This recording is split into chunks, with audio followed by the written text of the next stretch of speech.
শুধুমাত্র এই দোয়াটি একবার পড়েন, আল্লাহ তাআলা আপনার 90 বছরের গুনাহ মাফ করে দেবেন ইনশাআল্লাহ। আপনার 90 বছরের গুনাহ মাফ হয়ে যাবে শুধুমাত্র এই দোয়াটি যদি একবার পড়তে পারেন। আপনার ভাগ্য খুলে যাবে, রিজিকে বরকত আসবে, মনের ন্যাক আশা পূরণ হবে, আল্লাহ আপনার সব দোয়া কবুল করে দিবেন। সুবহানাল্লাহি ওয়া বিহামদি। এত ফজিলত, এই দোয়াটা আপনারা শেয়ার করে দিবেন। এই যুবকেরা, আমল না করেও সওয়াব পাবা। তোমার একটি শেয়ারে, একটা বাটনে প্রেস করে তুমি সওয়াব পেয়ে যাবা। কারণ তুমি আমল না করো, অন্য কেউ যদি তোমার শেয়ারের বদৌলতে আমল করে, সওয়াব তুমি পেয়ে যাবা। নবীজির হাদিস।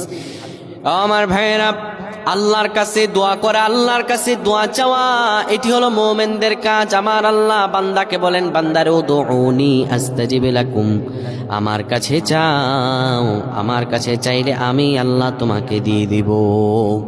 কেউ যদি একবারে দোয়াটি পড়তে পারে, দোয়াটি হলো রব্বি ইন্নী যালামতু নাফসি ফাগফিরলি।